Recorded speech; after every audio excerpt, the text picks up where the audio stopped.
If you're feeling overwhelmed with Pinterest, you are not alone. Pinterest is a hard platform to get a lot of traction on if you don't understand how it works. So that's why today I'm gonna be sharing 5 super easy Pinterest tips that's gonna help you boost your traffic and save time with no stress, no overthinking, just results. I also have a free resource called the Pin Success Starter Kit that's gonna make the process of creating so much easier for you. So stay tuned for that. The first tip that I have for you is to batch create your pin designs. Designing your pins one by one can feel like a never-ending task, which is why batch designing your creations is gonna be such a lifesaver for you. When you sit down to create pins in one session, you save time and you're gonna stay consistent with your branding on top of it. So I create all of my pins in one day on Sunday for both me and my clients. And the easiest way to do this is with Pinterest pin templates. I'll start with one client and create 4 different Pinterest templates that's gonna get used for all of their pins for the week. And then of course, each client is gonna get 4 different designs. But if you're just creating pins for yourself, all you're gonna need is 4 different designs, and then you can use those for every pin that you're gonna create for that week, whether you're pinning 2 times a day,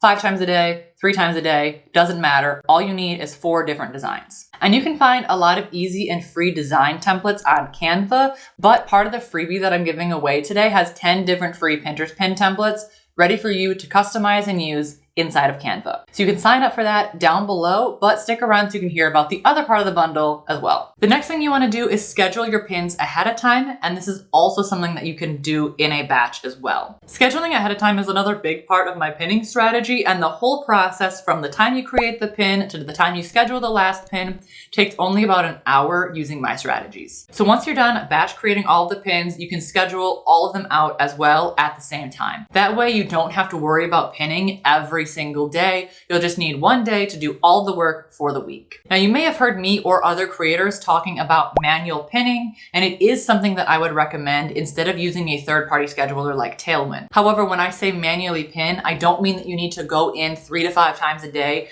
and schedule out a Pinterest pin to post. You can just use the free built-in Pinterest scheduler to batch schedule all of your pins in one sitting, and then it'll be done for the week. It is really super simple. And this is where the second part of my freebie comes into play, because there is a lot of information that you're gonna need in order to properly and quickly schedule Pinterest pins. So that's what we're gonna talk about next. The next thing that you wanna do is create click-worthy titles and descriptions. Because if you want your pins to get clicked on, you're gonna need to create those click-worthy titles and descriptions with keywords in them so that they get found. Because Pinterest is a search engine, it's not a social media platform, which means your titles and your descriptions need to include keywords that your audience is searching for. So the first thing that I recommend you do is start by looking up some keywords in the Pinterest search bar. You can just type in any topic that you want and then pay attention to the suggested phrases that pop up underneath it, because those are the exact words that your audience is using to find the thing that you're searching for. And you want to make sure that you use those words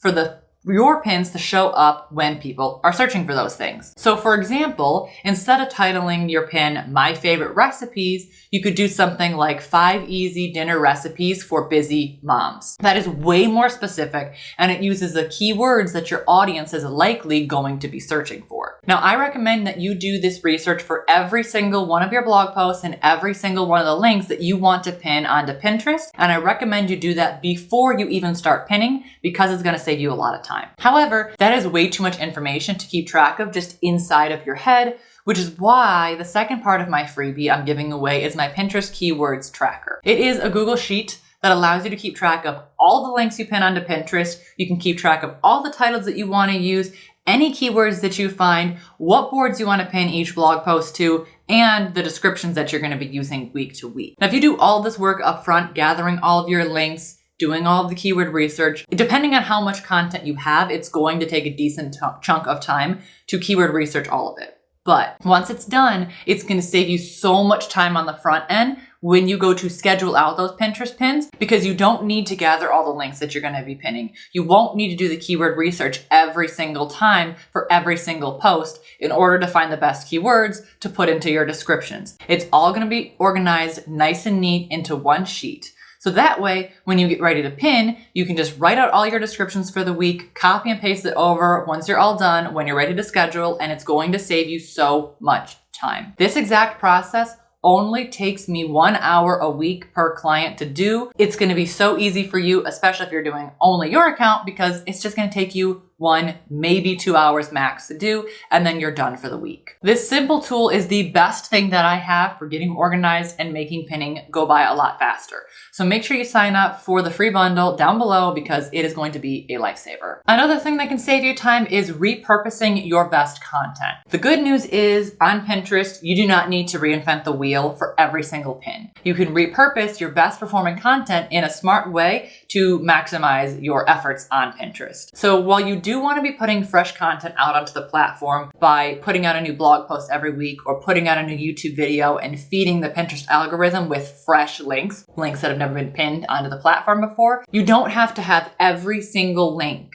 that you put on there every week be brand new content. In fact, most of my content leads to old links, but just the new pin design. So you take a blog post, a YouTube video, a product page, whatever it is that you want to promote that's already doing well on Pinterest, and you just create multiple pins for it. And this is where that template comes in, because one link every week is going to turn into 4 pins. So basically, you just take one link that you have and copy and paste the title over onto your 4 different pin designs, save each one individually, and you have 4 pins for one link. And then you can do that week in and week out. Next week, you create 4 new pin designs, choose one new link, create 4 pins, save them, you have 4 pins for one link. And that's how some people are able to schedule 2 to 5 Pinterest pins a day, which is what I recommend that you do. The frequency that you pin is going to be 2 to 5 pins a day. So all you need to do in order to keep this going is to just change up the images, the titles,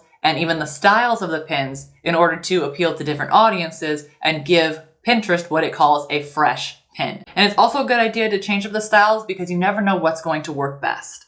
So for example, if you have a blog post about 10 tips for starting a blog, you could create one pin with the title, Start a Blog in 10 Simple Steps. And then a second pin can be How to Start a Blog Without Feeling Overwhelmed. So each title is going to speak to a different audience, but it also is going to lead to the same content. It's a great way to have a ton of pins to share without overwhelming yourself by constantly trying to create new content every single week and have brand new pins, brand new designs, and all of that going out on the platform every single week. And you can also save time by remixing old designs that do well. You do not need to have a vastly different Pinterest pin every single time. So you want to keep track of what does well on the platform, and if you see a design that's getting a lot of attention, you can just take that and switch it up ever so slightly. Put new colors in, put new fonts in, and then you just need to add a new title and a photo and push that same pin out again. You do not need to reinvent the wheel every single time you create a Pinterest pin, and that's what's going to save you a lot of time when creating. You also want to make sure you are tracking what is working. It will take a while before you start to see results, more than likely, if you are brand new. So if you're brand new, there's probably not going to be a lot of data to analyze. But once you start to see some sort of traction, like a pin doing well, a link getting a lot more clicks,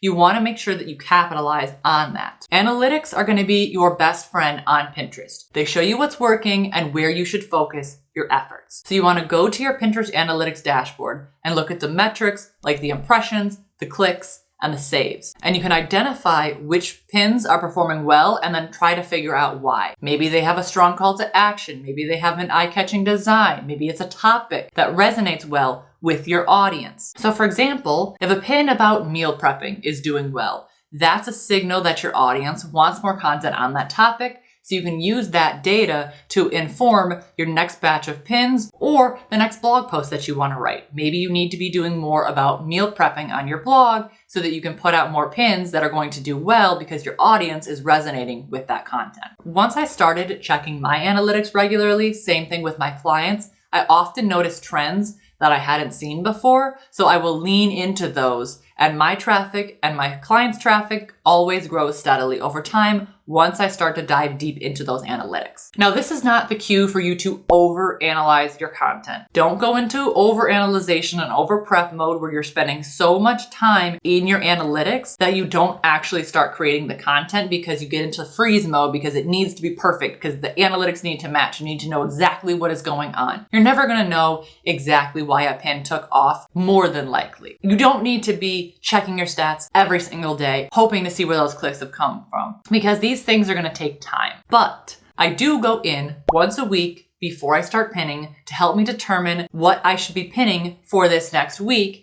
And then also if there's any content that I should be focusing on writing moving forward. Now these tips are really, really simple, but they have helped not only me grow, but my clients' accounts grow as well. So if you want to take these tips even further, make sure to grab my Pin Success Starter Kit down below in the description. It is packed with resources, including the customizable pin templates to help you implement all of these strategies with ease. And if you liked this video, don't forget to like, subscribe to my channel for more content just like this, and I'll see you in the next one.